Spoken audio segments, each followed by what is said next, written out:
agriculture and sustainability at Devenish Foods in Ireland. We were due to have him last March, but unfortunately, of course, COVID came along and put a stop to that. So that was a very early casualty of our program. So it was very kind of John to be able to come this evening. So hopefully John will be able to share the display, and I'll hand over to John. And if not, perhaps I can share the screen for you, John. Or we can put the screen up here if you need. Well, thank you, Philip. Now, just what my screen is telling me, Edward, is that it hasn't, the host has disabled participant screen sharing. Okay, so right then. If you could go into normally in the security functions, or it's in. Yeah, I'm looking at that. Remove, unmute themselves. Possible to share screen. Lock meeting. Enable waiting room. It's a share screen. Share screen. Authorize share screen, please. Is that it now? Yes. Could I just ask you to all turn your microphones off if you're not joining the discussion for a minute, please, so that we don't get any background noise? Please and thank you. Okay, here we go. So, are you seeing anything there, everybody? Yes, we are. Can see your screen. Yeah. Let's go one more. Let's see. Can I get it? That's it. So can you see everything there? Yes, we can, John. Yeah. Okay. Well, first of all, can I thank you all? And you know, quite an extraordinary turnout. And obviously, there is nothing better going on that you've picked the short straw and got me instead. Can I thank you for the invitation, and particularly, it's now nearly 20 months since I first met Edward, and we started having this conversation about coming to Cornwall. I am actually a frequent visitor to Cornwall, so although this is an easy gig because it's digital, I actually would have much preferred to spend 2 or 3 days in Cornwall and actually gone out and got into some farms and actually met people and whatever else. So hopefully that invitation will still be existing at the end of my presentation today, and that you don't think I've talked a lot of Irish blarney, okay?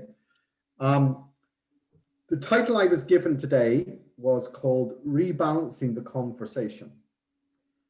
Human and environmental benefits. Now, originally it was of beef production, but I've taken the liberty to make ruminant production because it is as irrelevant to the dairy sector as it is to the beef sector. So that's the title. Just to explain a little bit about my background, I am unusual in regards, I've had a very checkered career to date. I studied agriculture in Edinburgh, went through the Scottish Agricultural College system. I own a farm outside Northern Ireland's second city, Londonderry, right on the border. So a mile from me is the Irish border. And depending on what way the wind blows, for Brexit, I'm probably on the wrong side of the border, but that's a different story. I'm showing my prejudice. Over my career, I've had 4 completely different jobs. One is being a farmer in my own right and an innovator. And I've won a collection of awards in Ireland and in the UK. And you notice none of those awards are in Grassland. So I feel totally unqualified to address any of you tonight, okay? The second thing, I was very fortunate, in regards, I won all these awards when I was young. And I was approached in the year 2000 and became an office bearer in the Ulster Farmers Union. So the partner to the NFU in England and Wales, but in Northern Ireland. And I went in as deputy president in the year 2000 and president in the year 2002. Just in time really for the foot and mouth crisis, cap reform, and sadly the demise, Ben Gill asked me to represent the UK at the World Trade Talks in Mexico. So I got a lot of experience then in agricultural politics. When I stepped down from government, or from the Ulster Farmers Union, and I was approached by government And they asked me to do a collection of jobs. And I still to this day do various different things, but currently I'm an advisor to the European Commission on what they call their Mission Board Assembly on Soil Health and Food. For 7 years, I chaired DEFRA's Rural Climate Change Forum in London. So would have led the debate on what is the knowledge of farming, food and forestry on climate change, and what are the knowledge gaps, what research do we need to commission, and how do we engage the industry. So I did that for 7 years.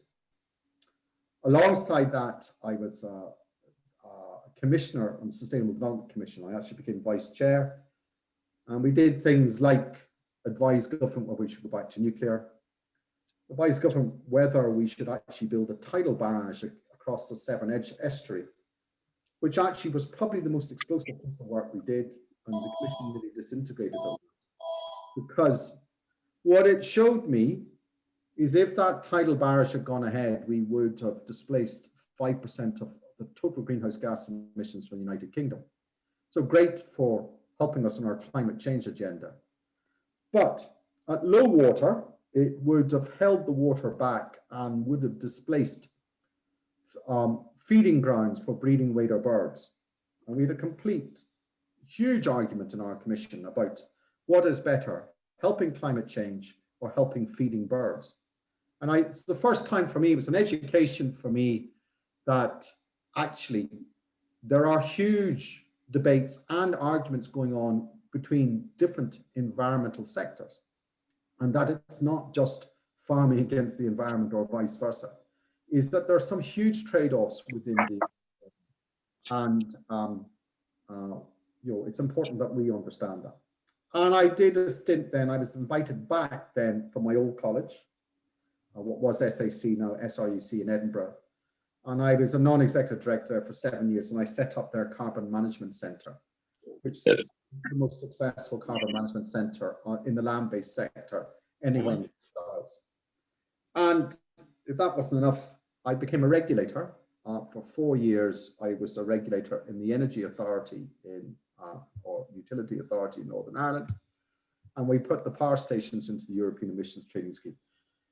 So really a very diverse a set of careers. It allows me to look at issues through multiple lenses. And currently, I chair Northern Ireland's Expert Working Group on Sustainable Land Management and on reducing ammonia emissions. And I'm the director of Global Agricultural Sustainability in Devenish. So I have a wide portfolio, and I still have a farm, which my son now runs. One slide, just a little bit about who Devenish are. Devenish are a Belfast-based livestock nutrition company. Still on that. It was formed just after the Second World War, and it was formed by a former Prime Minister of Northern Ireland, Lord Brooker, as to try and create competition. In Ireland, we have an awful lot of animals, and we rely a lot in buying in purchased animal feed. But whoever controls the port controls the price. And by the time life settled down after the Second World War, we found we had a monopoly in the port. You haven't got the right machine. And Devenish was created then to create competition. So from a small start, the current owners bought it 23 years ago. They bought it with a turnover of £6 million a year. Today, it's a turnover of 240 million. And we work in 40 countries with manufacturing facilities in Ireland, in the UK, so 3 in GB. We own High Peak, the organic feed mill in Derbyshire. We have a premix plant just outside in Widnes. And we have a company called A1 Feeds up in North Yorkshire that predominantly. Yeah, it's television on in the background, isn't it? We've got a big picture of cows on his wall. There is, Sorry, John. Could everybody just make sure they've got their microphones turned off, please? We're getting some feedback. So I joined the company in 2013. I'll explain why in a moment. But we have a strategy in Devenish called One Health, from soil to society. That everything we do as farmers, it starts in soil. The nutritiousness of the milk and everything all depends on what you feed them, and that also depends on what the soil's like. And we have a whole section around human health. Some of you may or may not have seen in Marks and Spencer's omega-3 enriched eggs and Waitrose omega-3 enriched chicken. That is our technology. We feed algae to chickens, and we take the omega-3 from those into the chicken meat and into the eggs. So we actually look to improve farmer efficiency, farmer profit, while improving the environment, while improving human health simultaneously. So that gives you a little bit of background of Devenish. So in 2013, Devenish, just to give you an understanding, invests somewhere between 15 to 20% of its annual turnover in R&D. At the moment, we have over 35 PhD graduates working within the company. And we decided in 2013 we were going to make a big investment into ruminant agriculture. And we felt the best way to do that was go and buy a farm. And so we bought a farm just north of Dublin. It's called the Lands of Douth, and it's in County Meath. So as if you would come north out of the airport, it's 35 minutes north from the Dublin airport as you head up towards Belfast. It's not a massive farm, it's 185 hectares. Of that, about half of it is actively grazed, and the other half are in trees, woodlands, or floodplains. It boundaries the River Boyne, a very famous river in Ireland. And really, I was recruited into the company to take over this asset. When we bought it, I have to say, it was what I call a derelict landscape.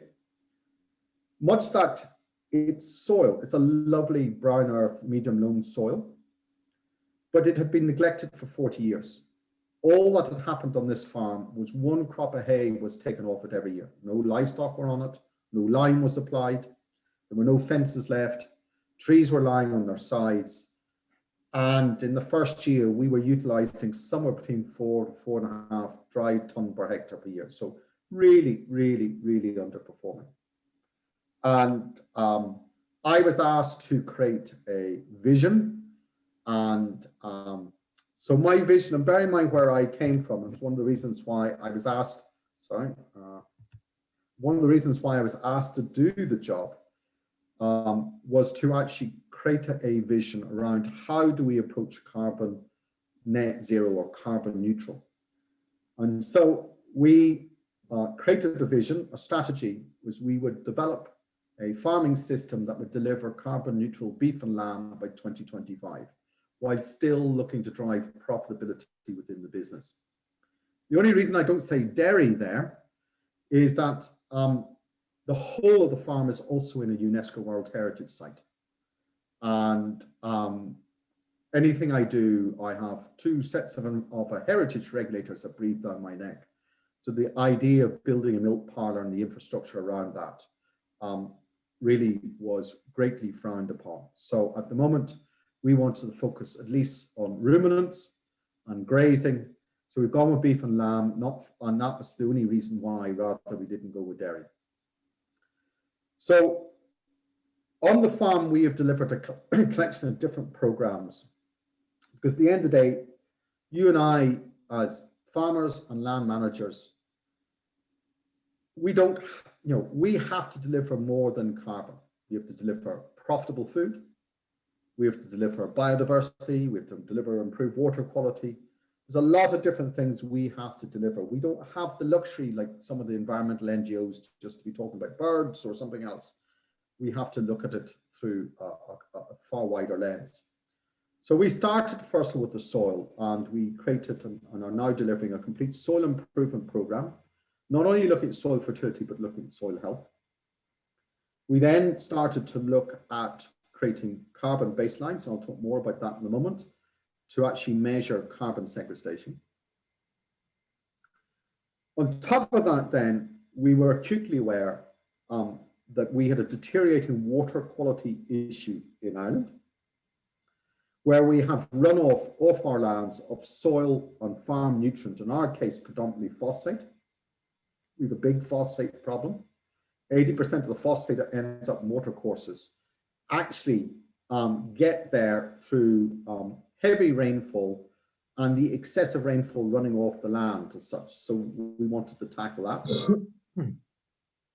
And if that wasn't enough, when we bought the place, we inherited one of Ireland's last herds of lowland wild red deer.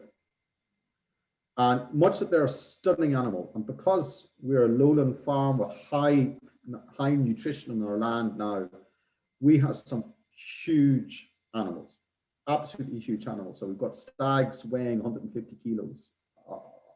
I'm sorry, not 150 kilos.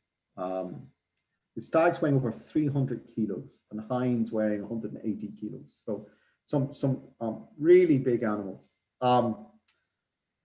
Our difficulty is we're very keen to accelerate carbon sequestration. And one of the difficulties you have with having a herd of wild deer is they're very sore in trees. And so we have a deer ecology project at the moment about what is the right number of animals for the habitat we've got. We've currently got a cull on at the moment, and we're trying to get the balance between still keeping a healthy, sustainable herd of red deer, keeping them disease-free. So in the cull, we're culling 30 this year, and every one of them we're taking bloods, and we're doing it with the Department of Agriculture vets, because like you, we have a big TB problem, and we want to see what level of TB is in our wildlife. And in this case, we're looking at deer. So we've had a comprehensive collection of programs starting, really, we bought it in 2013, really starting in 2014. And because of the journey that we've taken and the discipline around the journey we've taken, we were approached 3 years ago by a university in the Netherlands called Wageningen University and Research. They're actually the world's #1 university in agriculture and environment.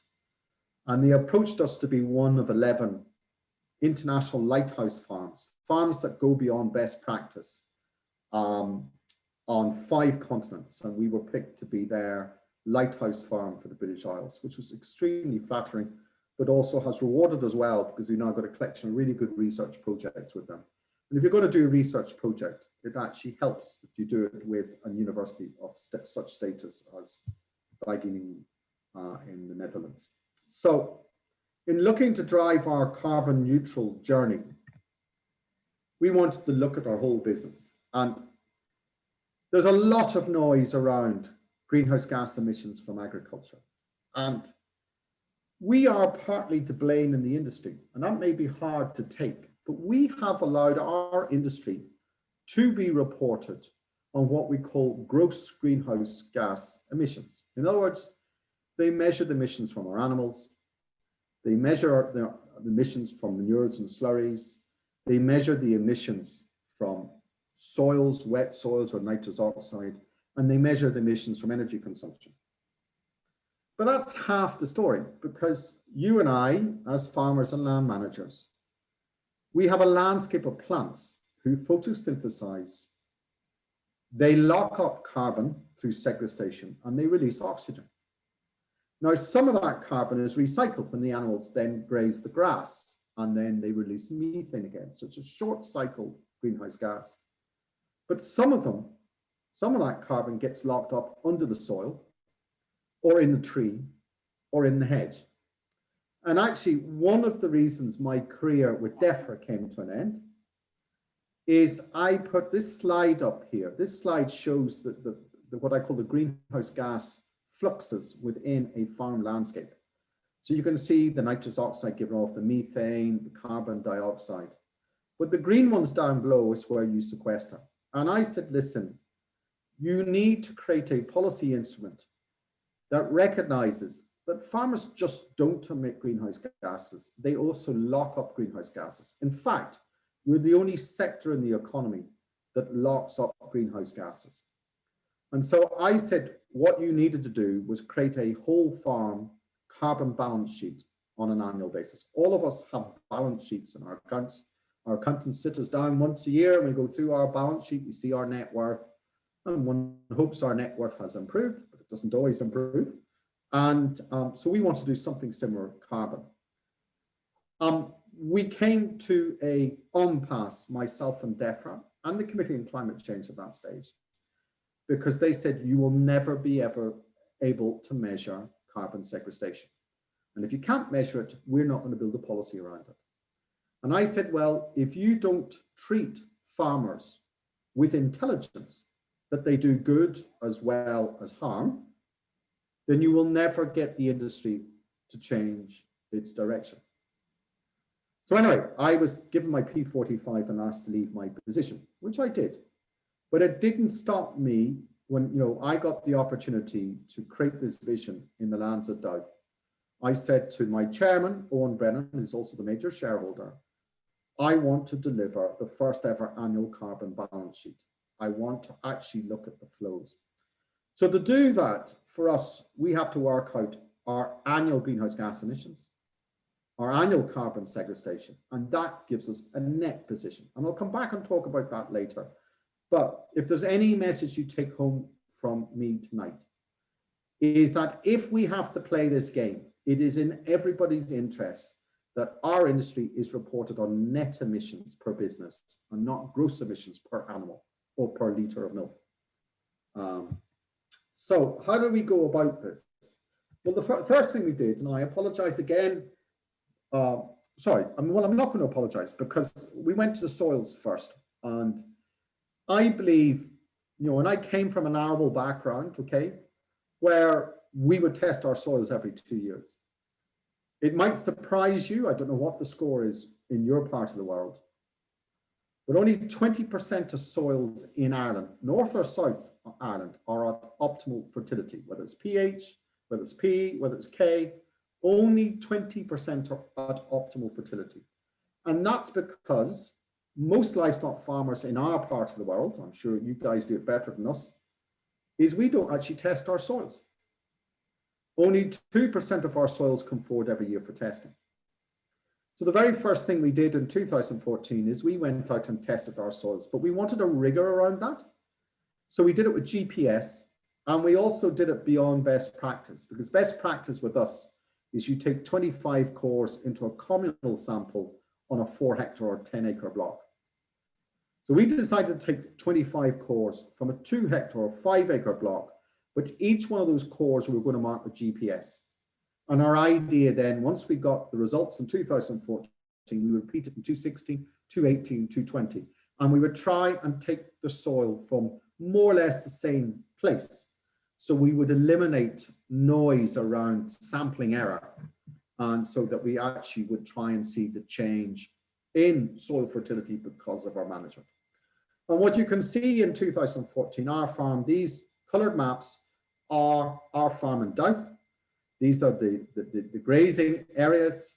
And you can see our average pH for brown mineral soil, 5.5, was awful.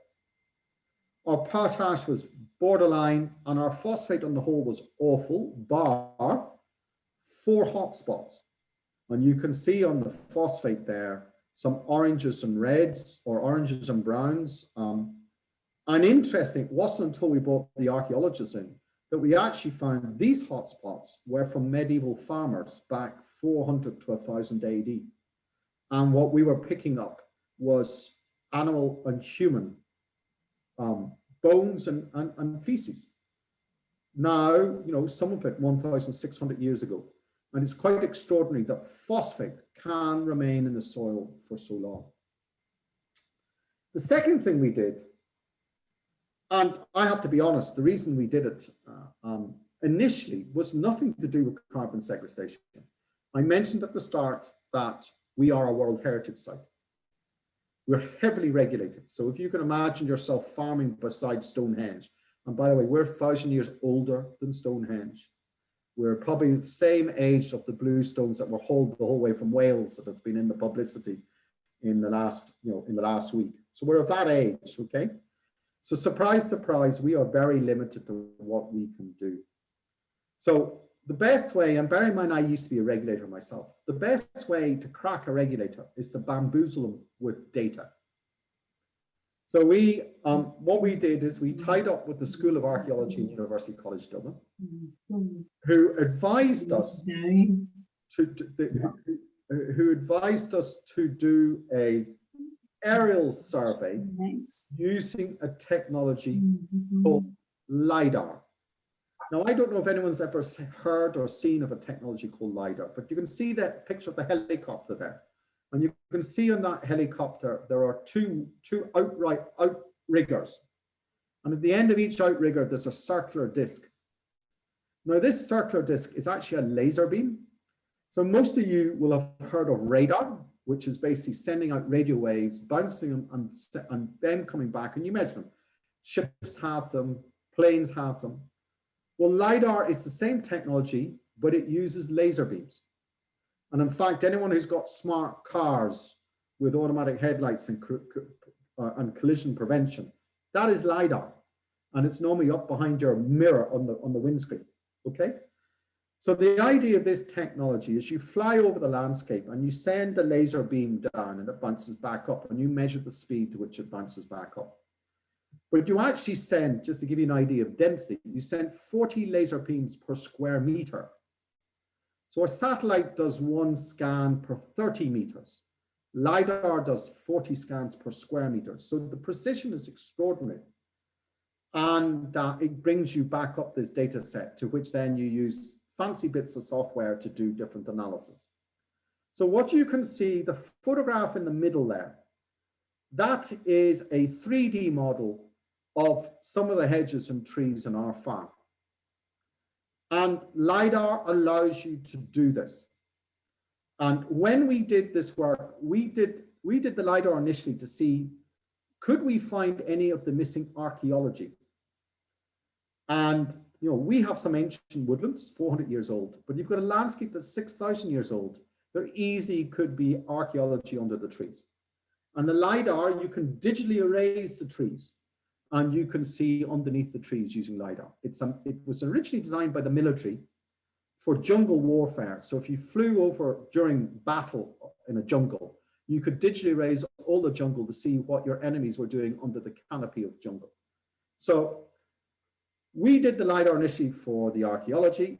And when we started, we had 8 monuments. Today, we have 13 monuments. So you can see we're quite good at breeding them.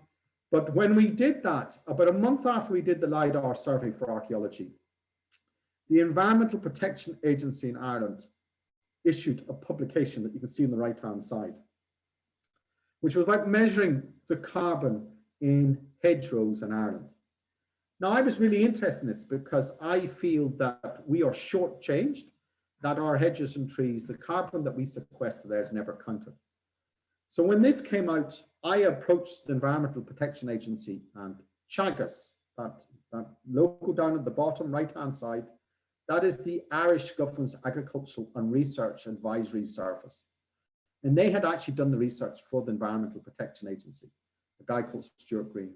So I brokered a deal with them. I said, you know, they only did 1 hedge. I said, well, I'll give you 440 acres worth of data if you give me Stuart Green. He said, you're on. So the orange table or brown table that you see there are the results from our farm in Douth. And what you can see there is the biomass density in tons of carbon per hectare in our woodlands and in our hedges. And what you can see is our hedges nearly have 50% more carbon in them or more than our woodlands do. And that sort of makes sense. You can walk through a woodland. You can't walk through a hedge, you know, because it's dense. It's meant to be a stock-proof barrier. And from that, we could quite accurately predict what our annual carbon sequestration rate was going to be in tons of carbon per year for the farm. And this was the first farm in the world to ever have done that. We presented this in Brussels, we presented in London, we presented in Dublin, and we were laughed out of house and home. Until in April 2017, I was pointed in the direction of an organization who astonished me, and that was WWF, the World Wildlife Fund for Nature. And lo and behold, they had just published on their website that they had secured carbon credits for 460,000 hectares of rainforest in the Congo using LiDAR funded by the German government.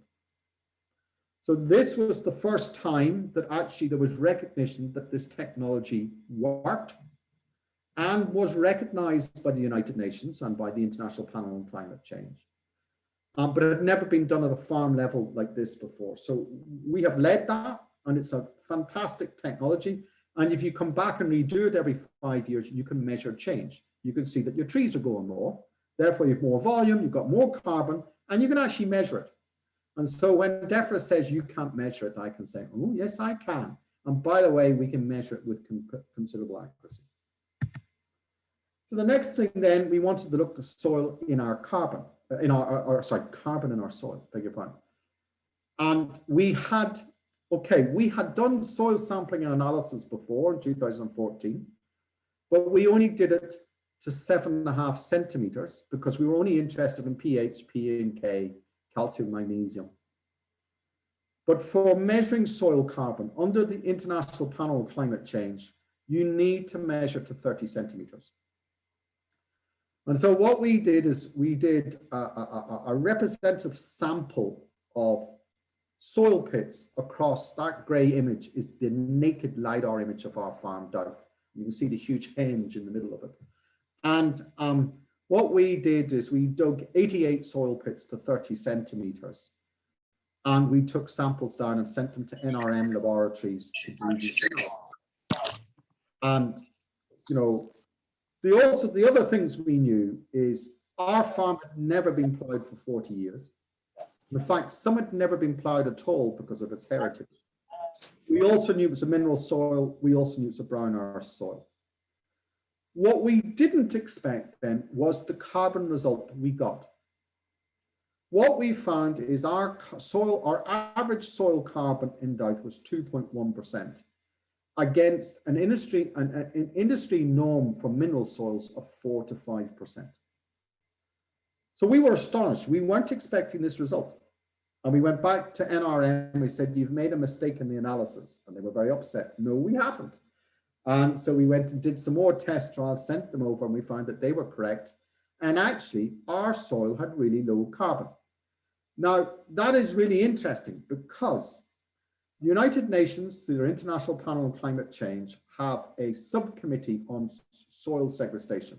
And it's chaired by, it's led by a guy called Professor Pete Smith from Aberdeen. And Pete and his team say that soils under long-term grass, they say 20 years, their soil carbon plateaus after 20 years, and you cannot sequester any more carbon. So I said, well, if that is the case, what has gone wrong on our farm? Because we haven't, our ground has been under grass for 40 years or more. Why aren't we at 5%? And it really blows a myth out of what those guys are saying. And it's, in our opinion, it's to do with management. And in our opinion, it's also to do with poor soil pH. I'll come back and talk about that in a moment too. But what it did allow us to do, anyway, it allowed us to work out our total carbon in the soils and allowed us to make some assumptions around our carbon sequestration.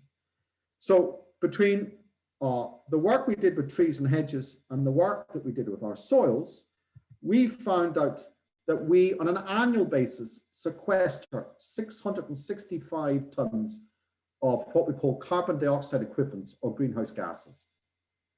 And that's both from our soils, our trees, and our hedges. So excuse this bar chart a moment, but just have patience and I'll walk you through this. I have committed myself to deliver for the company carbon neutral beef and lamb by 2025. Now, there are many tools we can use to get there, but the one that is most talked about by our environmental lobby friends is that you should reduce the number of animals on your farm. Now, that doesn't help in productivity, profitability, or anything else, or the fact that global population still wants to eat our products, okay? But what I've done in this chart is I've done a sensitivity analysis on different livestock densities. So if you can see on the x-axis, I've got livestock density starting at 1 livestock unit per hectare to 2.5 livestock units per hectare. Up the y-axis, I've got total greenhouse gas emissions for the farm at Douth on an annual basis in tons of carbon per year. So if I go to the left-hand side and I look at 1 livestock unit per hectare, now this is on 91 hectares of grazing system with cows and calves, okay? And what we're basically saying is that 1 livestock unit per hectare, we can have the equivalent of 91 cow-calf equivalences. We know their gross emissions is annually about 580 tons. But I've already just said to you that we sequester 665 tons. So actually, our net position at 1 livestock unit per hectare is minus 76 tons. In other words, at 1 livestock unit today on our farm, we would be locking up more carbon than we would be releasing, and we would be beyond net zero today. If I go to the other side, if I go to the right-hand side, and I picked 2.5 livestock units per hectare because the whole of the island of Ireland is a nitrate vulnerable zone. And we are capped at 170 kilos per hectare of nitrogen. Under derogation, we can go up to 250 kilos. So roughly 250 kilos per hectare of nitrogen equates to roughly 2.5 livestock units per hectare. So 2.5 livestock units per hectare, we can have 228 animals, and our gross emission is 1,451 tons. But we know we sequester our 665 tons. So our net position is actually 795 tons. So that gives you the comparison. Now at Douth, because of its World Heritage Site and whatever else, our stocking density is 2 livestock units per hectare, which gets us just under the derogation. And at 2 livestock units per hectare, we can have 182 animals, grossing 1,161 tons, less our 665 tons, which means then that we have a net position of 496 tons. Now, what you can see is that yellow diagonal line is my net position. And then the top of the blue bars is my gross position. So currently the industry is reported against the gross emissions and not the net emissions. And that's truly unfair. So I'm asked now is, John, how are you going to deliver net zero? So I've a collection of choices. I can do the easy option, is I can reduce enough animals to that, when that orange line cuts the x-axis at 0. So for us in Douth, our net zero is 1.25 livestock units per hectare. But the catch on that is, that screws my profitability, it screws my production, and you know something, there are still global consumers who want to eat the products that we produce. And if we don't produce it, the global population will go somewhere else and get it somewhere else. Now, going to Brazil and actually getting rainforest beef, you'd be far better to get beef from Cornwall or dairy products from Cornwall or from Ireland than go to Brazil. So actually, what you really want to do is you want to find a way of keeping your livestock density at 2 livestock units per hectare. But you want to see, are there other tools in the toolbox that will allow you to drop your position to net zero or beyond? And really what I want to now show you is actually our journey there.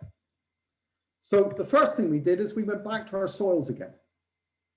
And we looked at soil pH, because I said to you at the start, our soil carbon was awful. And we've done a lot of research we've spoken to a lot of soil scientists. And really what we believe has happened on our farm is soil carbon sits within the soil biology. If you want to lay more soil carbon down, you need a healthy soil with good soil biology. But soil biology churns. It churns over and over and over. But the speed to which it churns is pH sensitive. So if your pH starts to deteriorate for a mineral soil, now it's different for an organic soil, but for a mineral soil, what happens is your churn rate slows and eventually it stops. And when it stops, the soil starts to respire and it starts to release greenhouse gases and not sequester. So the very first thing we've done is we've started to put lime on. And what we've done is a little but often. And you can see every 2 years we do our soil fertility. So you can see 2014, 2016, 2018, 2020. And we put a little bit of lime on often rather than put the soil into chemical shock. And you can see over 6 years, we have transformed our soil pH, completely transformed it. We are hoping in 2023, when we go back and do the soil carbon work again, is that we will have seen a dramatic improvement in soil carbon, just by getting the pH right. And quite interestingly, where we have retained the old permanent swards, we have had a doubling of grass utilization in 6 years. We have gone from a grass utilization of 4.5 tonne per hectare dry a year to just under 9 tonne per hectare dry last year, without reseeding, just by putting lime on. And it's been a real eye-opener for us. And it's quite interesting to see the change in the grass composition as ryegrasses have come back, legumes, clovers have come back, because they like high pH. They don't like low pH in mineral soils. The second thing we've done is we've looked at multi-species swards. The reason we've looked at multi-species swards is severalfold. One is their roots go down far deeper. So I don't know what your March, April, May was like last year, but ours actually, we had a drought. And I'll show you later on how well the multi-species swards actually rump through the drought, and the ryegrass and the perennial and the permanent pasture just died. The second reason we're looking at it is legumes and clovers lay carbon down quicker. The third reason we're looking at it is we're under real pressure to get nitrogen, total nitrogen application down. And there's a real talk about introducing a nitrogen tax and a nitrogen cap. What we wanted to do with this, we actually wanted to get some data around it because we're a data-driven business. So we actually bid into the European Union alongside Wageningen University and University College Dublin. And we secured 1.4 million euro to fund 5 PhD researchers and to create a platform of 36 hectares, 104 acres of different sward diversities. So we've got 4 different sward diversities. The old permanent pasture, straight ryegrass, a 6-way mixture of 2 grasses, 2 herbs, 2 legumes, and a 12-way mixture of 3 grasses, 4 legumes, and 5 herbs. And we also wanted to see where we could drive herbage utilization. So we're co-grazing cattle and sheep together to see how well we can drive the utilization and get that up. And our nitrogen applications, we dropped our nitrogen then from 170 down to 70. So we were very successful in getting this award. We're now nearly 2 years into the trial, and each PhD works together, but one does soils, one does herbage, one does animals, one does systems modeling, and one looks at actually the nutritional quality of the meat. Is what we're trying to pick up is, do we get a variation in the micronutrient content of the meat? And if it had been a dairy project, we would be doing the same with milk itself too. So just to give you an idea of the first year's data, just to give you a feel. So if I look at the bar chart on the left-hand side, what you can see along the x-axis are the 4 sward types. So you've got in red, the perennial ryegrass, in blue, the permanent pasture, in green, the 6-way species, and in yellow, the 12-way species. What you can also see above them is the total nitrogen each got. So the perennial ryegrass got 170 kilos per hectare of nitrogen. The permanent pasture got 135. The 6-way species got 70, and the 12 sward got 70. The height of the bar over on the y-axis is kilos of dry matter per hectare that we actually got. And I said to you, if I look at the blue bar, for me, the most impressive one for me is the blue bar, because in 2014, that was sitting at 4.5 ton.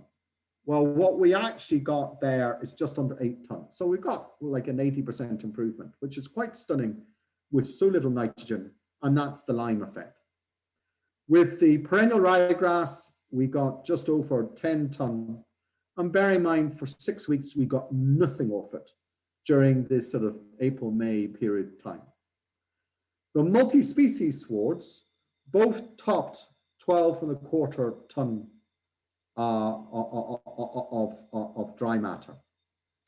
So both of them did extremely well and far outweighed the straight grasses. If I then look at on the right, it looks like my granddaughter has been playing with crayons here.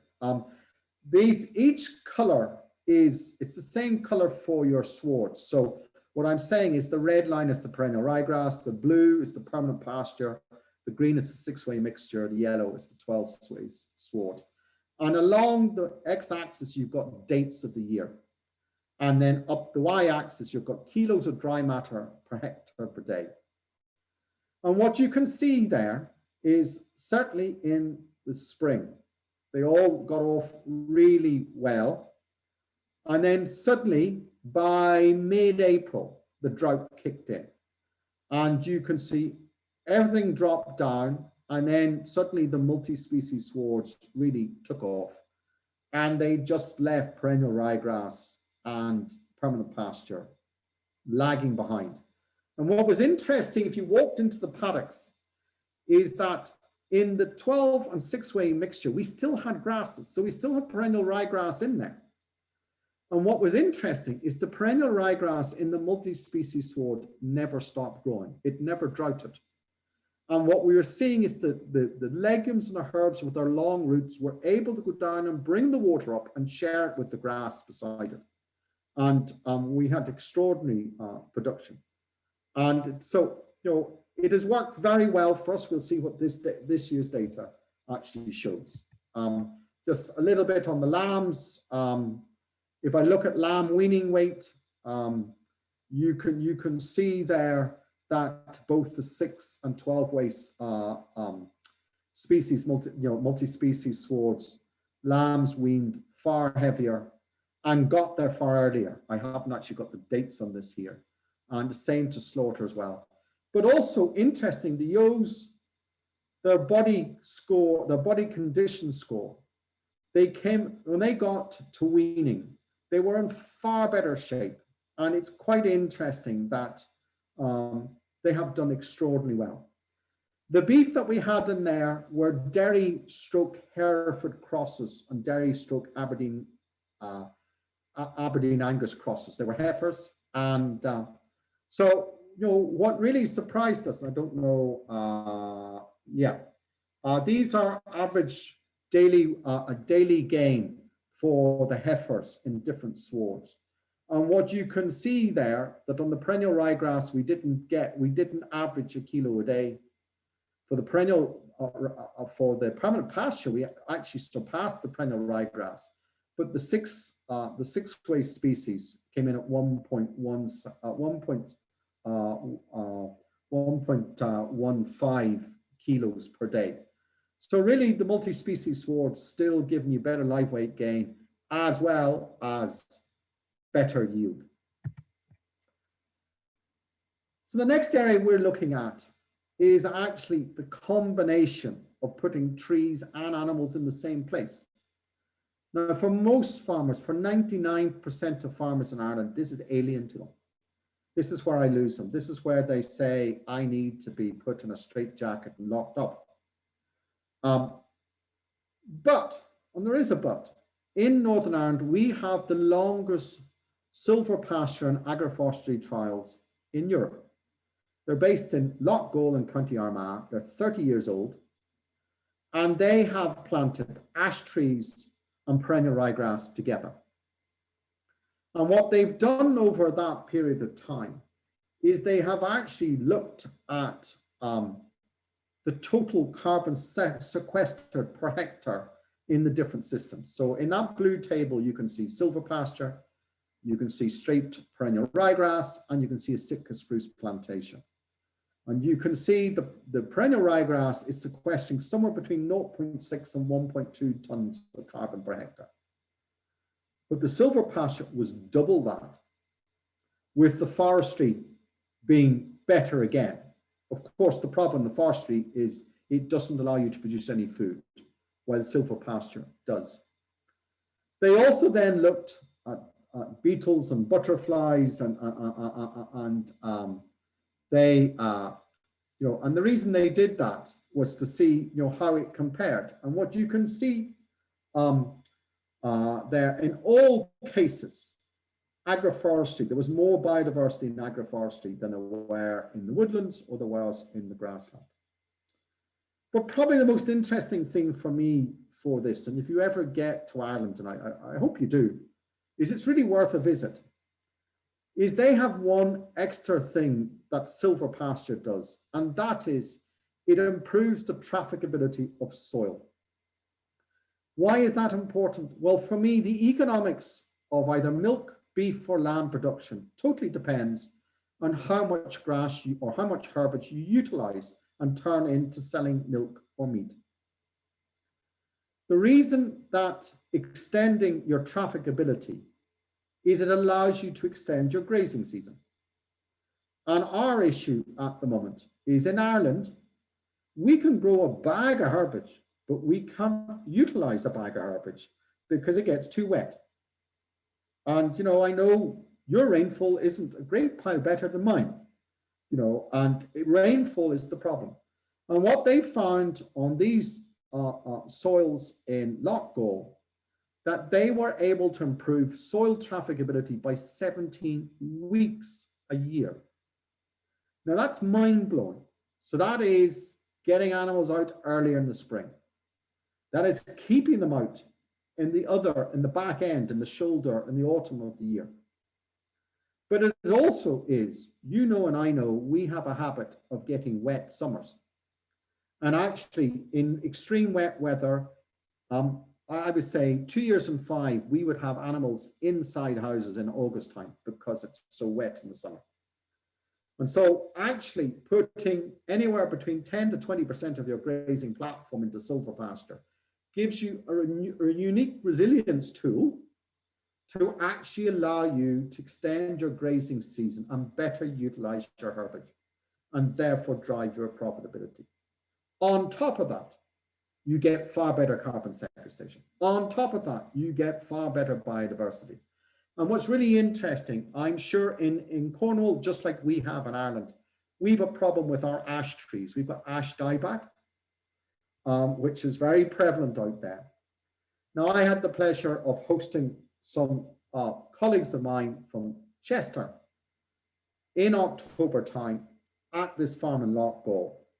And what was astonishing is all around us as we walked the landscape, the ash trees and the hedges were as good as dead. The ash forestry was as good as dead. But the ash trees in the silver pasture were stunning.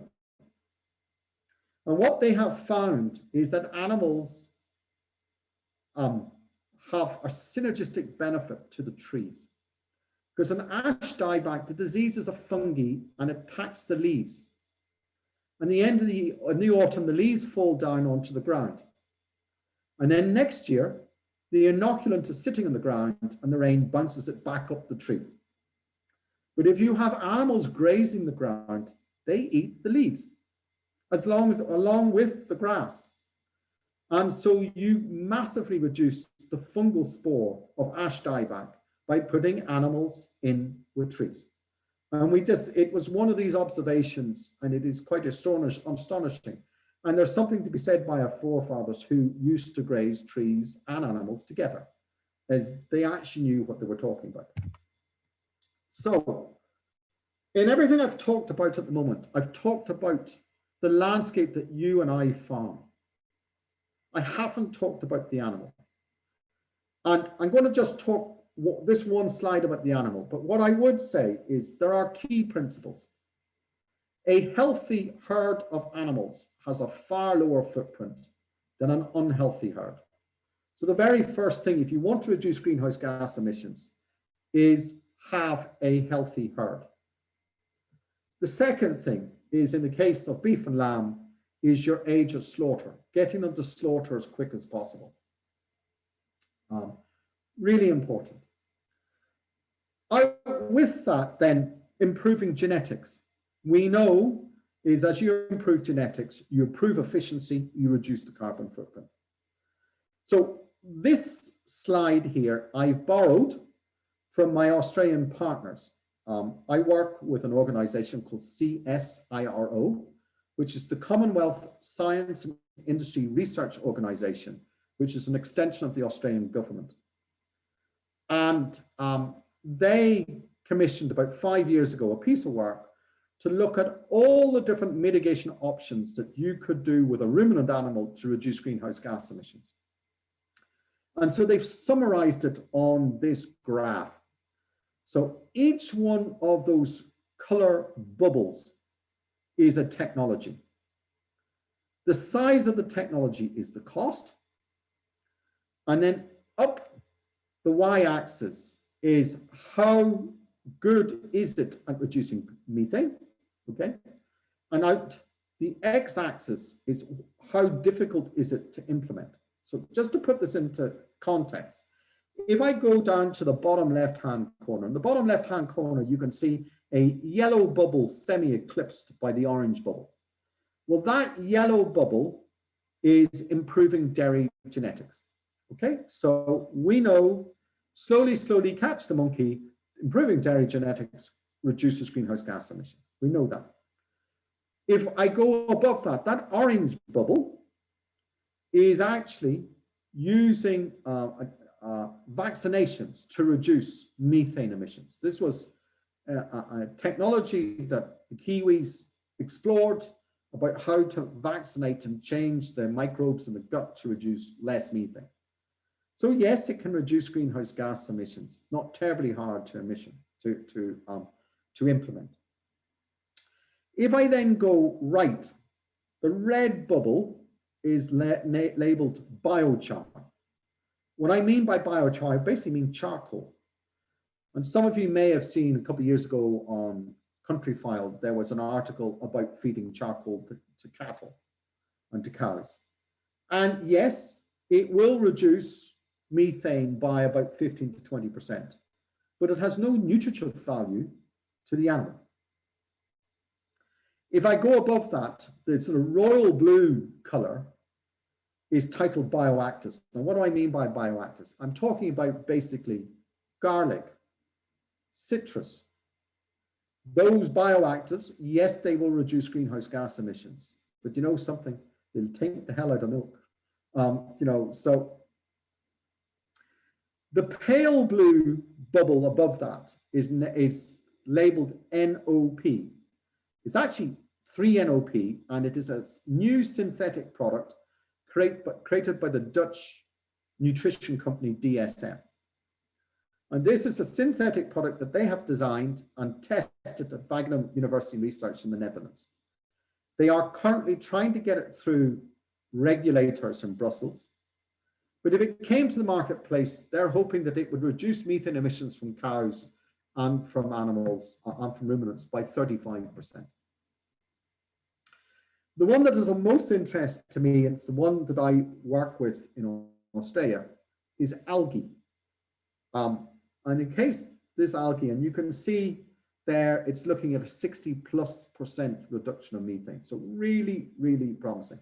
So what do we mean by algae? Are we talking about that green slime that floats on ponds? No. What we're talking about is actually a red seaweed called Asparagopsis. There are bits and pieces of it off the Cornish coast and off the southwest coast of Ireland, but it's more of it's more Mediterranean, more towards the tropics. It has a sweet temperature that it grows at. But if you collect it at a certain stage of its life cycle, you freeze dry it, and then you feed it to cattle at about 0.25% of dry matter to 0.5%. You reduce methane emissions by between 60 and 90%, which is just outstanding. There are 5 peer-reviewed papers on this now, 3 from my Australian partners and 2 from the University of California, Davis, which would be the #1 university in the United States. So good proven science, but it has some challenges too. One is, how do we grow the seaweed? Where do we get the seaweed from? And second of all, we have to get it through the regulatory framework. Is there too much iodine in it? We have to crack that. So there's a lot more work to do on it. But for me, is probably in the medium term, the most promising one. And it also will achieve organic status, which is really interesting too.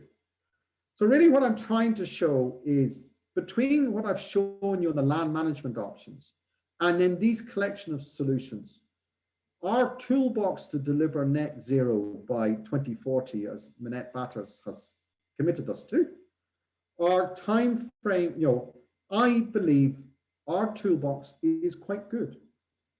And I actually am confident that we will get, and when we say we will get to net zero, let's be straight. It is about the mean of the industry getting to net zero. There will some who will greatly surpass it, and there's some that will struggle to get it. But the average of all farms would be net zero. So I am comfortable and I am confident that we will get to net zero in the time frame, as long as we create regulations and policies and economic instruments to allow these technologies to come forward. I labored earlier on that we can't just focus on greenhouse gases. In Ireland, and I'm sure in parts of Cornwall too, we have a deteriorating water quality problem. We as farmers are onto the cosh for soil runoff, after maize or potatoes, nutrient runoff, heavy rain after spread and slurry. And one of the technologies I mentioned earlier on, our LiDAR technology, we've gone back to that data set, but we've used a different piece of software. So this color image is our farm in Douth. And to the south and to the east of it, you can see the River Boyne, a very famous river in Ireland. And each of the red, what looks like a set of blood vessels that you see there, are actually, our LiDAR has been able to show us where our routes of overland flow of excessive rainfall leaves the land and takes soil and nutrient into the water courses. Each of the key colors is each individual watershed within the farm. And it's quite interesting. We've got 82 watersheds in one farm. What that allows us to do, at the moment, the perceived wisdom, we're under a lot of pressure to put in riparian strips to take nutrient and livestock away from water. And so far, best practice is you do that in a parallel fashion to the river. Now, my problem about that is, if you look at our analysis of Douth here, very little of the water actually enters the river in a parallel fashion. Most of it enters it at right angles. So what that means is that if you put your riparian strip parallel to the river, 80% of it is wasting its time. And actually what you want to do is, if you're going to do any intervention, put it where it's needed and don't put it where it's not needed. And this puts a scientific robustness around, where is it I need to put an intervention and how big does it need to be? So it puts a real science around it as such. So these images, and just bear with me through the moment. On the left-hand side is, these slides I've taken from the Agri-Food and Bioscience Institute in Hillsborough, Northern Ireland.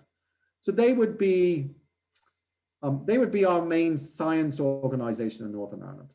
And so the image on the left-hand side is another LiDAR image, except they've done it in blue this time and not red, and they've put it on a Google Earth map, okay?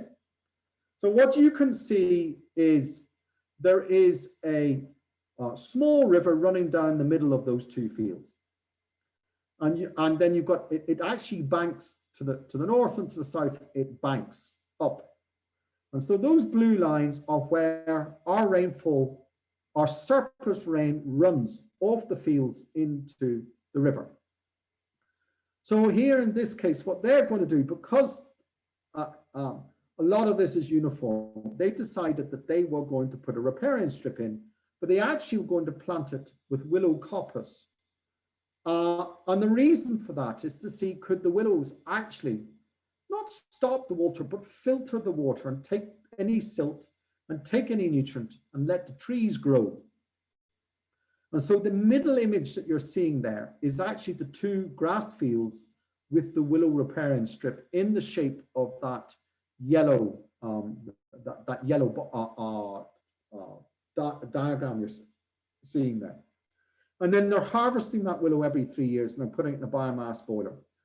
But the benefit of this is several things. First of all, they've had something like a 40% improvement in the water quality in the river. So that's a win. The second thing is they have massively increased their carbon sequestration. Thirdly, they've actually connected a ribbon up here to let biodiversity move across the farm. And fourthly, they've created a renewable energy crop, which they actually can put into a boiler and help heat the water in the parlour. So they've won completely all ways round, and we haven't diminished their output. So that has worked very well. But it's very important when I walk through this, that at the end of the day, the key public good, and I don't care what the London government says, producing food is a public good. And I do not agree with the Westminster government when they say it isn't. And at the end of the day, we need to always correct government and make sure they understand is that we have a huge global challenge around human malnutrition. And I make no apologies about using the word malnutrition. And for me, there are three pillars to that. There are the people who are overweight and obese. And I'm afraid I fit in that category and I've got some more work to do in there. There are the people who are chronically undernourished. But there are also the ones who have hidden hunger. Now, what do I mean by hidden hunger? Is over the last 40 years, the world has absolutely become fascinated in growing starchy crops or carbohydrate crops that are calorie rich but nutrient scarce. And so what we're getting is an awful lot of people who are actually eating enough calories but not enough micronutrients, and therefore are not reaching their full potential, both health-wise and intellectual and mental potential. So for us, I'm very fortunate that within Devenish, we're the only livestock nutrition company in the British Isles with a director for human health. We slightly cheat in regards, our director for human health is a lady called Professor Alice Stanton, but she also happens to be the chairman's wife. She is a professor in the Royal College of Surgeons in Ireland, and she knows her stuff. And I don't know if any of you ever attend the Oxford Farming Conference, but the Oxford Farming Conference in 2020, the science lecture was given by Alice. And the lecture was about how, what is the human health benefit of eating ruminant products? And if anyone's ever interested, it's still on the Oxford Farming Conference website. If you go to the 2020 agenda and look for the science lecture, her video is there. I would encourage you to actually spend 3/4 an hour and watch it. It's a very informative presentation. This slide I have pinched from Alice. And what Alice has done, you will cast your minds back at the beginning of 2019, there was a report published, and it was called the Eat Lancet report.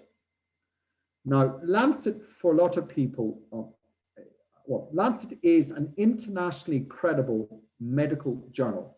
It's in the top 3 medical journals in the world. And it's like the Bible for ill health and for medicine. And they tied up with a team who created this commission, and they produced this report. And at its core, it said that we needed to reduce our livestock intake by 80% and switch all to plant-based food. And when they came out, and they put data across it, and Alice was very skeptical. She said, I'm struggling. I don't see the medical evidence for this.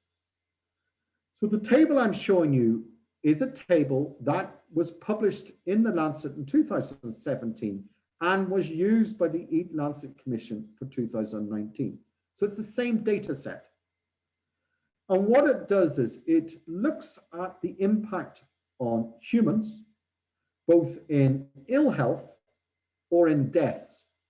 So the figures that you see there on the right-hand side are in thousands of deaths and thousands of DALYs. Now, what do I mean by a DALY? DALY is what we call a disability adjusted life year. In other words, they are the living ill. They haven't died, but their life quality has been impacted by ill health. So what Alice has done here is she's looked at the impact of both ill health and death by nutritional excesses, or below that, nutritional deficiencies. And she's ranked them in order of severity.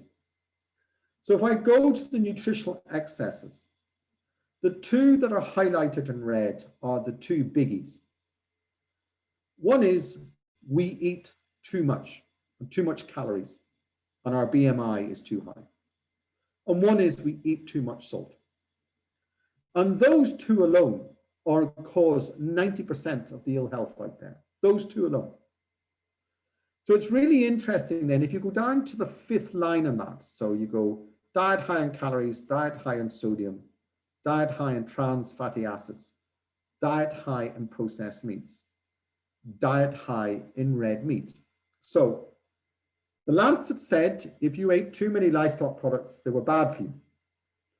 Well, the data doesn't show that. If you look at the deaths and you look at the DALYs, as we call it, for people who have eaten too much red meat, it's like 0.5% of the total population. Now, nobody talks about that. You never hear that being mentioned. And if we then go below the line and we look at nutritional deficiencies, and interestingly, there's twice as many people in the world ill because of nutritional deficiencies than nutritional excesses. And when have you ever gone to a supermarket and looked at a product label that actually highlighted deficiencies in a product? They always highlight excesses. They never talk about deficiencies, which is a real pity, because actually there's a story to be told. And there are parts of the Eat Lancet Commission that Alice actually agrees with, and that is nutritional deficiencies. We don't eat enough whole grains. We don't eat enough fruit. We don't eat enough nuts and seeds. She also says we don't eat enough iron. And interestingly, diet low in iron is higher than diet low in vegetables. And the interesting thing about diet low in iron, where do you get your iron from? You can get iron from plants, but the bioavailability of iron from plants is under 1/3 compared to the bioavailability you get from red meat, because it's heme iron, and we need heme iron. Our body is designed to take up heme iron, which only comes from animals. So if you actually look at the amount of people in ill health because of low iron, that greatly is in excess of the people who are in ill health because they eat too much red meat. Again, this story is never told. And in fact, in the most recent data set, they've dropped this line of diet low in iron because they don't want this story told. And so really what we're saying is, guys, if we're going to have this conversation, can we have an honest conversation? Can we have a transparent conversation? Because actually ruminant products, livestock products actually have many, many benefits in a balanced diet, not an extreme diet where we're all carnivores, or not an extreme diet when we're all herbivores. We were developed as omnivores where we have both. The interesting thing is at the end of the day, we as an industry have to deliver deliver against both reducing greenhouse gas emissions and producing nutritious food. And really the question we've posed ourselves is, can you deliver both simultaneously? And we came across this piece of work that was done by the Swedish University of Agricultural Science in 2010, Smedman et al.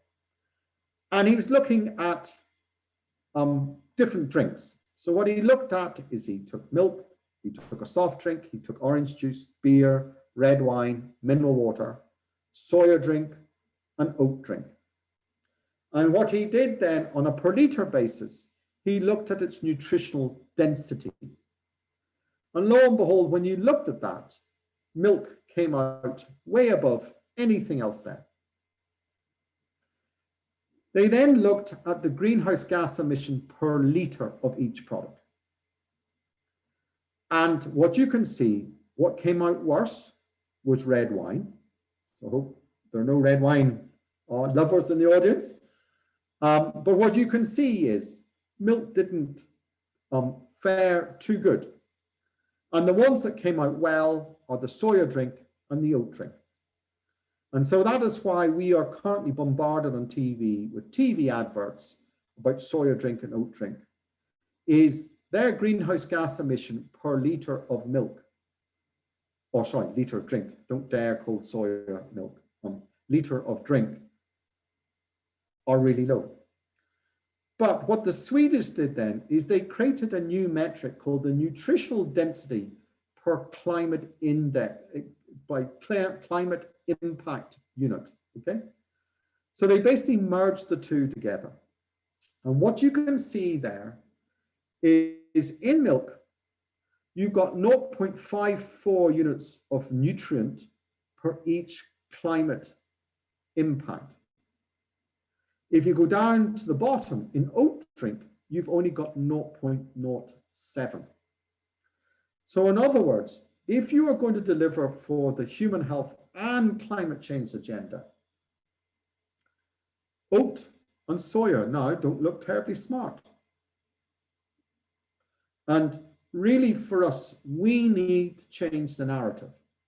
It's not going to be done for us, so we need to take control of it. And we really need to be asking, or be instructing that we need to use different metrics to measure the outcomes. So I'm going to do one more slide on this just to walk you through a bit further. Is which greenhouse gas metrics should you actually use if you want to deliver both the environment and human health? So bear with me, there's a lot of clutter on this, but I'll walk you through. And I'm going to look at 3 different metrics. One is the greenhouse gas footprint per 100 grams of food. One is the greenhouse gas footprint per 100 calories of food. And one is the greenhouse gas footprint per nutrient density of the 15 key micronutrients you and I need to live, to have a healthy, balanced diet. So if I start with the first one, so if you look at the top right-hand bar chart that's labeled A there, what you can see is when you look at the greenhouse gas footprint per 100 grams, meat and meat products and dairy products come off the worst, with plant-based products coming off the best. Okay, and that is currently how we are measured, and that is why you have this huge agenda to walk away from livestock products and eat plant-based products. But that doesn't do anything for human health and human nutrition. So if I though go to the bar chart B, which is the bottom left-hand one there, sorry, right-hand, bottom right-hand one, this is measuring greenhouse gas footprint per 100 calories.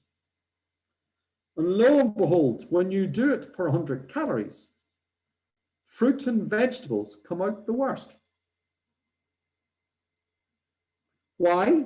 Because what you normally find with them is that they are full of water. They may have one or two essential micronutrients, but that is it, okay? And they have very little calories. But perversely in this, the one that comes out best when you look at per 100 calories are sweets. And nobody can say a metric that delivers you the best solution is eating sweets is the right metric. So this automatically disqualifies itself. So if I then go over to the left-hand side and show you this graph, and I'll just take a little bit of explaining, is what this graph is looking at. It's trying to look at the difference between plant-based foods and meat and dairy products, okay? So each bubble there, each orange bubble there is a plant-based food, and each blue bubble is a meat or dairy product or eggs, okay? If I then look up the y-axis, what you've got there is the greenhouse gas per 100 calories. But if I go out the x-axis, I've got this nutrient density of the 15 key micronutrients per 100 calories. In other words, it's basically a measure of nutrient density and diversity of food, where you're basically looking to see, can you get all 15 micronutrients? And when you do this, so if you start at 0 in the bottom left-hand corner, you can see the first gaggle of bubbles is they're all orange. They're all plant-based. And again, that is why we are being preached at on TV and media and everybody that plant-based food is good. But if I told you that to have a balanced, healthy diet, you needed to get a minimum score of 100 on that nutrient density 15 scale, then you have a problem. And the problem is the plant-based diet does not give you that diversity of micronutrients. You need to have livestock products in there. And really for us, what we're saying is we need to get the narrative changed. We need to get how we're measured changed. I've said earlier on, we need to be measured on net emissions, not gross emissions. And we need to be measured across nutrient density of the key micronutrients. So really what we're trying to do in Devenish, we're trying to do two things. Is we're trying to reduce the greenhouse gas emission of livestock production through our precision nutrition, through our land management. But we also have a program of enriching the nutrition. So our omega-3 work in chicken and eggs, we are expecting that our multi-species swards will produce beef and lamb more nutritionally dense than our straight ryegrass. And so what we're trying to do is deliver both simultaneously. And that's the agenda that Devenish are driving. And we believe that ruminant agriculture needs to go on this journey, reposition itself, but do it in a way that you measure and manage so we can transparently articulate our journey. For people who are interested in what we're putting in the multi-species source, I've just to finish off, got 3 slides here. If I look at the grasses, so our perennial ryegrass is straight perennial ryegrass.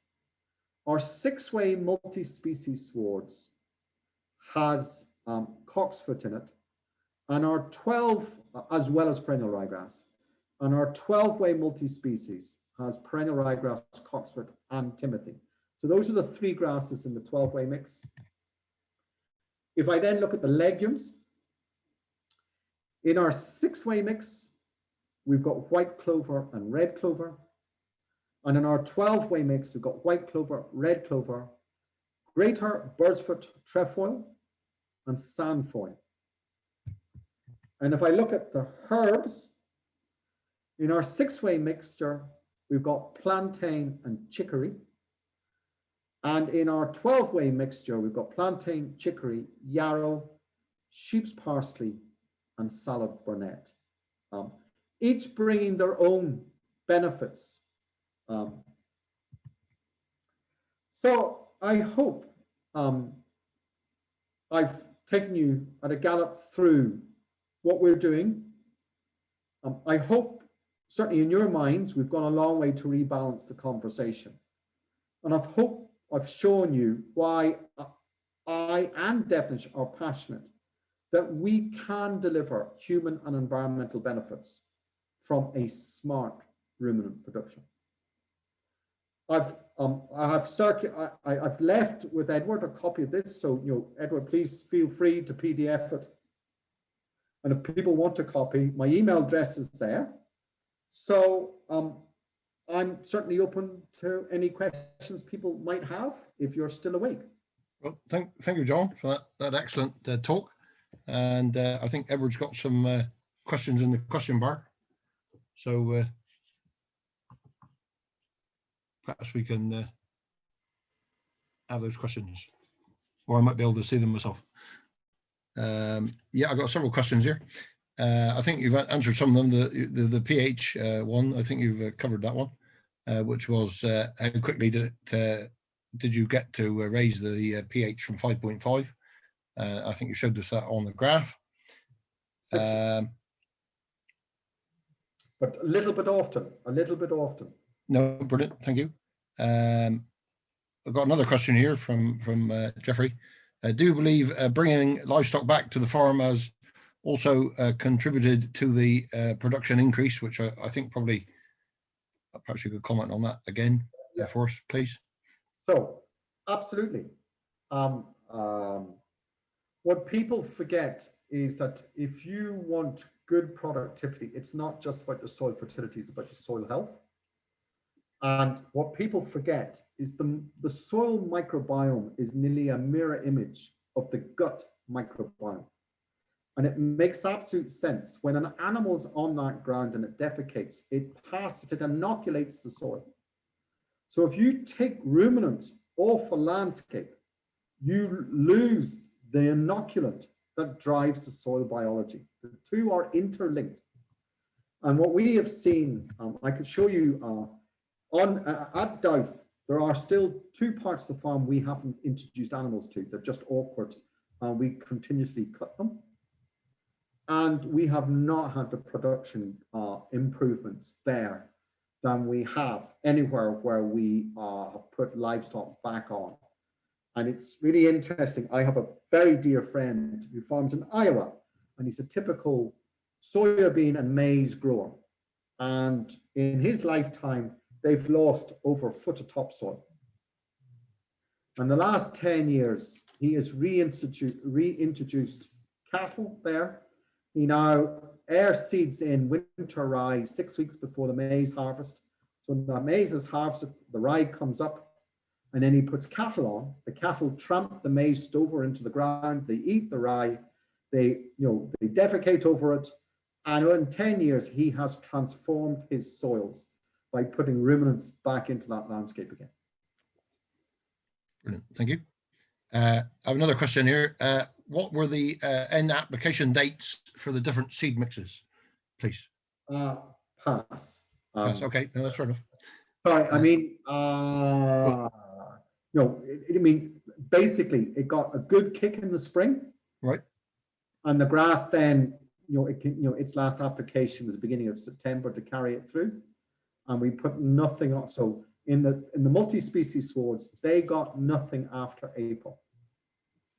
Right. Okay. Thank you. But if anyone wants more about that, email me and I'll get one of my PhDs to give it to you chapter and verse. Right. Thank you. Another question now from James Richards. On your farm, you are changing pH, fertilizing, using different swards and adding livestock. How do you know the extent to which each of these is acting? Do you have control fields? So in the key trial that we have with Wageningen University Research, it's a fully replicated trial with control. Now our control in that trial is our old permanent pasture. So the only thing that's changed in that part is it's had an improvement of pH. Okay. Okay. So But yes, we have a control. It's very important that we have a control. The only thing I have to say in hindsight, the one thing that we have not done is there's nowhere on the farm we didn't line, which is a pity because it would have been nice to actually to have somewhere that we had had no line to do that comparison. But we have places on the farm that have no livestock. We have places on the farm that has no multi-species, so you're getting a good flow of that. The only one that we haven't got is online. Okay, thank you. And then we've got another question from Keith. What do you see as the trading value of the net carbon sequestration that you are delivering in pounds per tonne of carbon? And do you think the new ELM scheme will fairly reward us for that? No. Sorry, being short about it. ELMS in principle sounds great. My problem about ELMS is if we want to get a value, let's go back to the first part of the question, which is the value of carbon. You can Google, just like I can Google, and you will find that, in different parts of the world, there are private sector carbon schemes that have been created for soil sequestration. And the one thing that is common in them, all of them are giving a very discounted carbon price. And that really worries me. And the reason that they're discounting the carbon is they're not properly validating the improvement in carbon. Okay, they're doing a little bit of this here, and then they're discounting it. Okay. Our principle is if a farmer is going to improve carbon, let's measure it. Let's make it and do it to what we call MRV standards, which is measurable, reportable, and verifiable to the International Panel on Climate Change. So if we improve carbon sequestration and we lock up a ton of carbon, why aren't we entitled to 100% of the carbon value and not a discounted value? And so my problem with ELMS is ELMS has not got at its core this discipline of measuring and managing using these kind of technologies. And it worries me. And so certainly we have had a lot of interest from particularly England, where ELMS, because remember, ELMS is just an English initiative. It's not in Wales, it's not in Scotland, it's not in Northern Ireland. We've had a lot of English farmers who have come to us actually really interested in our approach, because I am passionate. Ours takes a little bit more work, but the detail that we get, first of all, informs better quality decisions, but it also means I can stand up and in front of any environmentalist and argue the bit out because I have the data. And so when it comes to carbon trading, I am going to make sure that we get 100% of the value of the carbon. And so really what I see, if we handle this carbon journey right, this has the ability to empower us as land managers. Just remember, this government are forking out billions of pounds to fund chemists to capture carbon dioxide at the top of a power station's chimney, freeze it and lock it under the ground. Whether they gave us the same billions amount of money, I would grow a few trees and I'd sequester a bit more carbon. I could do the dam site cheaper than what they're paying with the power station. And it really annoys me that nature-based biological solutions are discounted over chemical solutions. And our government needs to get woken up to this. Now, I am pleased from one point of that, and that is that Dominic Cummings was particularly behind this. And now that Dominic Cummings, thank God, is in history, sorry for any fan of Dominic Cummings there, is that at least now Boris is beginning to recognize that biology has a role. And we just need to exert ourselves and make sure our voices are heard. But to do that, we need the data. And our job is to create the data. And then we can articulate against the strongest environmental lobby against us. Okay, thank you. Got another question here from Phil. Hi, how do we get across to the general public that humans need dairy and meat products, not just veg? I tried to upload on social media, but what else can we do? We all know that we need to eat these. So I think we are going through what I call a margarine moment. Cast your mind back in the 80s, 90s. Butter was bad news. Okay, everyone said, "Oh, you couldn't eat butter," and they charged us down the route of margarines. Now in 2021, actually, margarines are bad for you. Butter is good for you. Okay, but we went through pain to get there, and eventually the health message did come through. So for me, what is fundamental here is we actually need to get into partnership with the medical community. And actually we need, and what is quite surprising, I don't know, my sister's a doctor, my boss's wife is a doctor, her daughter's a doctor. And in a 7-year doctor's degree, they have 2 hours of nutritional lectures in 7 years. So the key range of practitioners out there today, they have not been educated in human nutrition, which is absolutely crazy.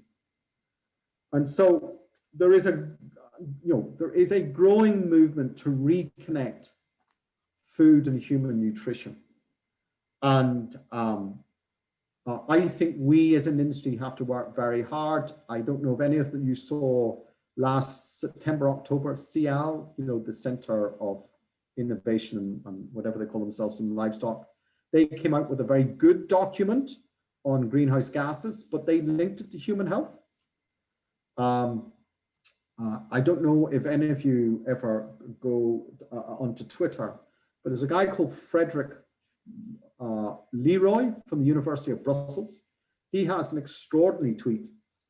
And he really puts this into context. And, Professor Alice Danton, my colleague, she gave the Oxford Farming Conference Science Lecture last year. She got very good coverage in the broadsheets. So I think we just need to keep pushing this, but the industry alone is not going to deliver this. We need the medical health professionals. We need to highlight more of the couple in London whose infant died because they were on a vegan diet. There's a couple in Melbourne at the moment in jail because they just got their child rescued because of their vegan diet. So we need more of that happening. And it's quite interesting. The British Veterinary Association have come out and have made it very clear that you cannot give a vegan diet to cats. It is animal cruelty. And they will report any cat owner to the NSPCA, for cruelty to cats because of vegan. So you are getting health professionals getting there, but we need to help them. Okay, thank you. Now, I think I got somebody with a hand up. Is that Phil and Shaz? Yeah, do you have a question? Yeah, Phil Allen. Yeah, sorry. Thank you very much. Thank you very much, Chair. John, thank you very much for an amazing presentation. I found it absolutely fantastic. One question, listening to Miles Allen give a lecture last year, he was talking about GWP 100, which is the International Panel of Climate Change's index for measurement. I understand that they're bringing out a new measurement for methane because currently they measure the two the same. What are your thoughts on that? Because I think it's coming out with GWP 20 now, aren't they? I think it's shorthand GWP star, I think is what is the shorthand for it. But for people who let me just explain for the rest, Phil, just in case there. So there are 3 main greenhouse gases that we're measured on. Carbon dioxide, mainly from vehicles and heating and things like that. Methane from animals and manures, and nitrous oxide from wet soils. Carbon dioxide and nitrous oxide are what they call long-lived greenhouse gases. So if you release them today, they will remain in the atmosphere for about 110 years. Methane, if you release it, is what they call a short-lived greenhouse gas. So if you release it, it lives for about 12 years. And currently, under the UN FCC and the International Panel on Climate Change, they use a sort of a conversion that compares them all as apples and apples.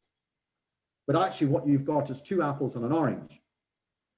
And so Oxford, the team in Oxford University, and it's quite interesting that it is Oxford University's doing this, because they have said, hold on a moment, we actually think you are misplaced in how you are judging methane.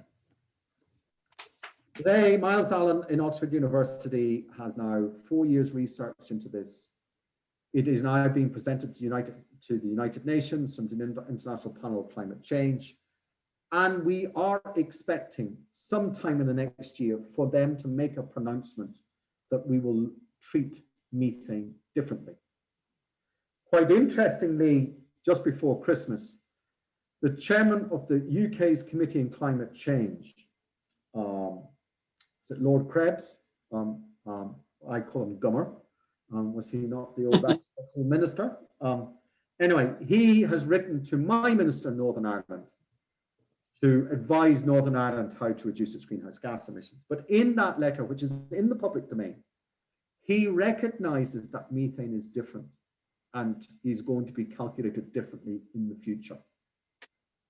The interesting thing about methane, if you look at go beyond that, and so I think it's a hidden gem that will only play in our favor, Phil, but there will be a lot of reticence from the NGOs and the plant-based lobby because it really deflates their argument. So be expected, there will be serious lobbying in the United Nations and IPCC to go against Miles Allen's work.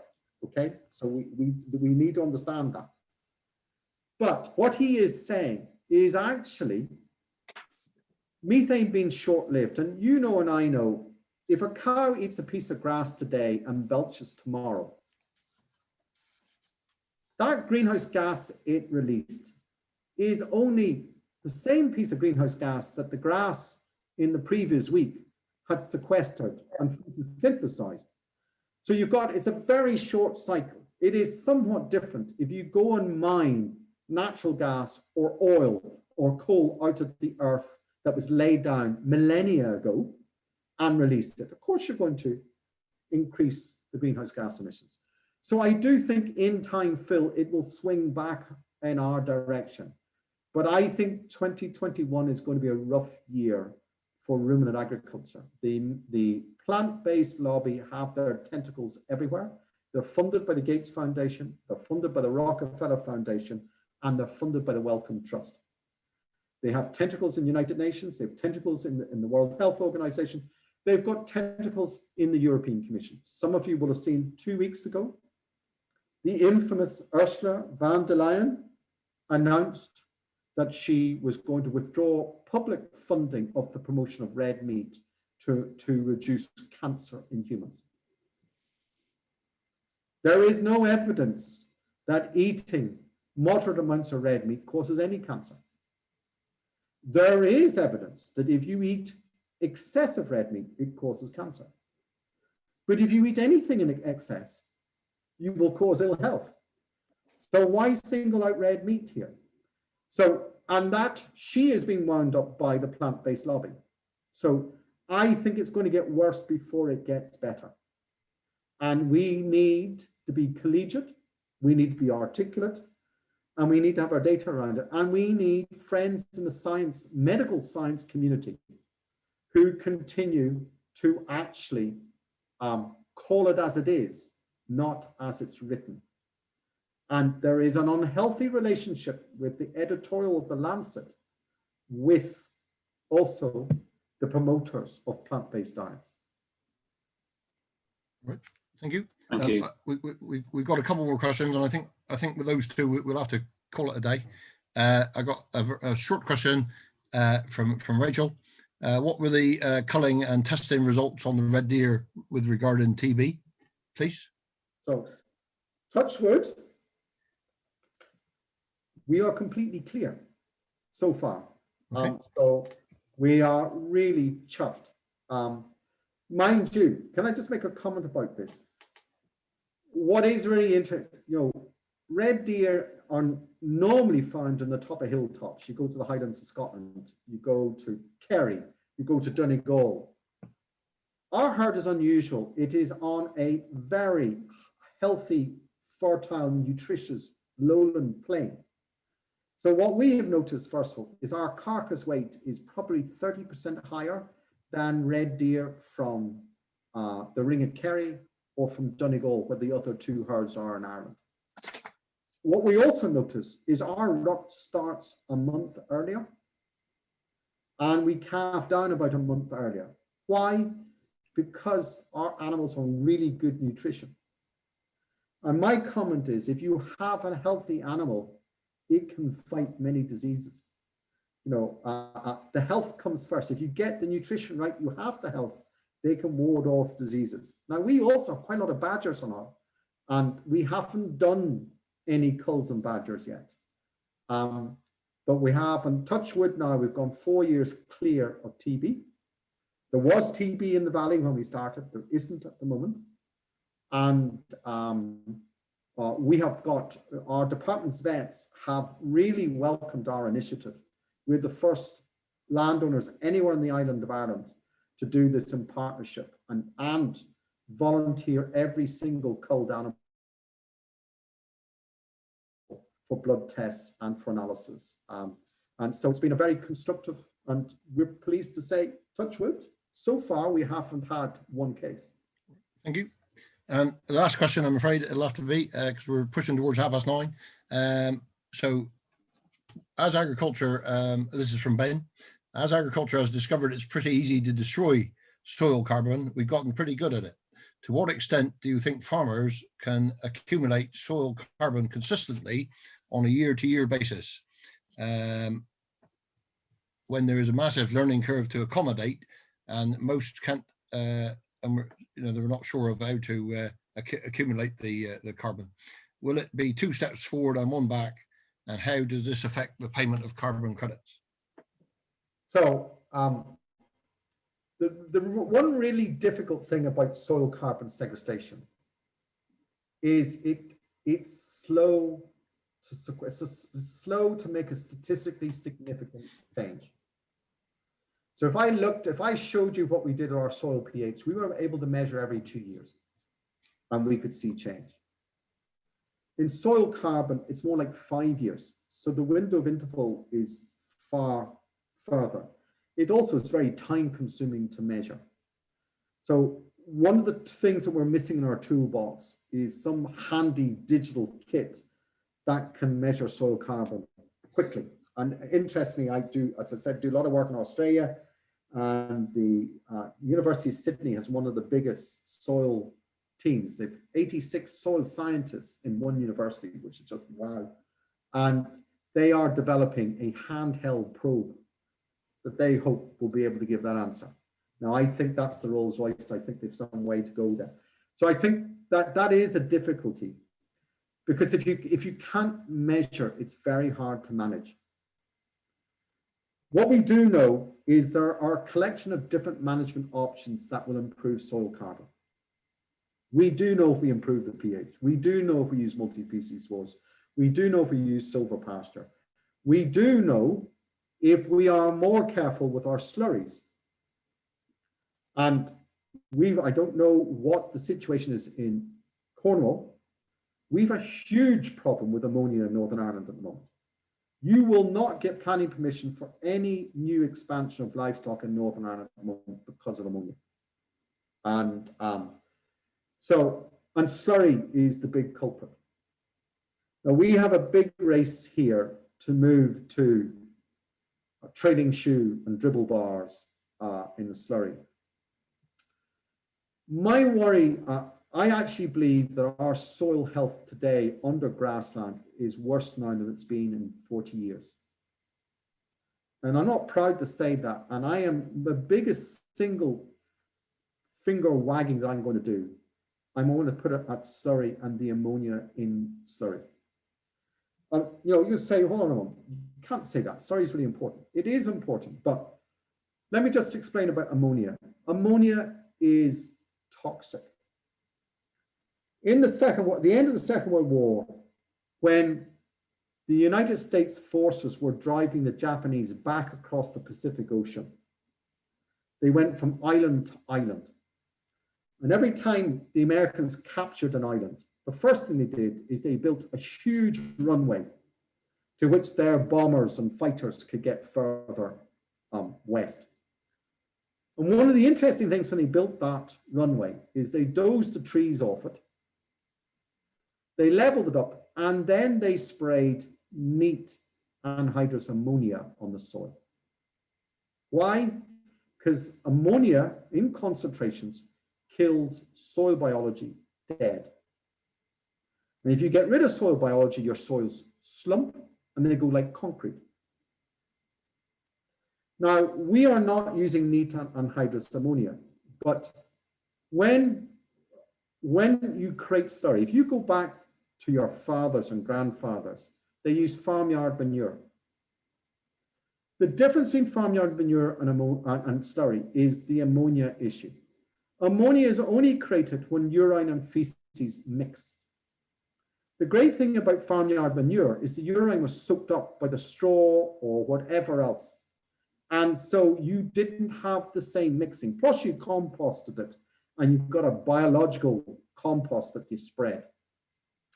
What happens with slurry is where you urinate and defecate together and the two mix, you get a toxic mix of ammonia. When you go and spread that on the land, you absolutely beat up your biology. Now, I don't know if any of you walked your farm 3 days after you spread slurry and you've had a shower of rain in between. What do you see on the surface? You see the surface littered with dead earthworms sitting on the surface. And remember, your earthworm is the indicator of soil health. So if it's dead on the surface, sure as anything, you've beaten up the rest of it. And although we're doing little with often slurry, we've a real issue there. And so I'm a great believer. There are now biological additives for slurry that actually can break the ammonical nitrogen down into microbial nitrogen. Even going to trading shoe where at least you don't put slurry right across all the land, you put it in little slits. So you've got 2 inches of a space where the worms can still get up and whatever else. I think we have to go back and revisit slurry. I just think slurry is a hidden danger on our farms at the moment. It's a huge asset if handled properly, but it's a real danger to soil biology if misplaced. And somehow we need to crack that. And the switching to trading shoes will help. But I think the new generation of biological additives to slurry will really help as well.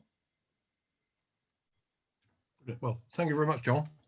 So I'm going to thank you very much on behalf of everybody for giving up your time and for answering our questions so freely and for such an excellent presentation. And thank you for giving us permission to contact you on your email. As I said before, hopefully this talk this evening will go onto the Farm Cornwall and the Penwith Landscape Partnership website. And on behalf of everybody, once again, thank you very much. And if anybody's got any questions, if they want to contact me or Edward, feel free to do that, please.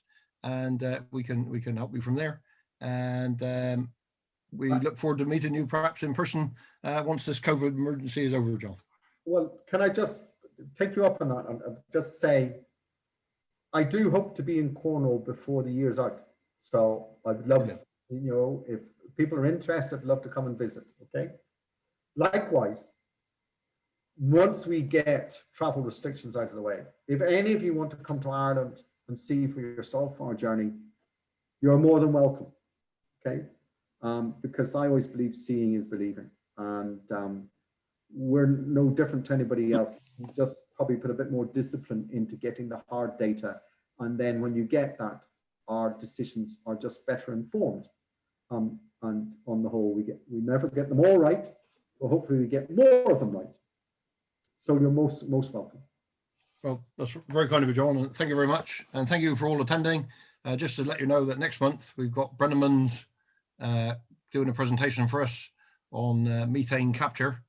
So if you'd like to attend next month, then you're more than welcome. So once again, thank you, John, and thanks, Edward, for arranging it, and thank you all for attending, and have a good evening. Thank you very much. Thank you very much. Thank you. Thank you. Thank you, John. That was brilliant. Edward, was that what you wanted? It was perfect. It was better than perfect. It was good. It was very good. Where have we gone? I know you teased me that I didn't give just the same presentation as you had heard before, but hopefully it still was relevant. Oh, it was. Yes, it was very good. Yes, it was better than I expected, really. So it's very good. And thank you for the invite to Ireland. And it would be good to see you whenever you manage to get over here. Well, that would be good. My fingers are crossed, okay? Yes. Okay, then. Thank you, everybody, for attending. Thank you. That would be it. Bye.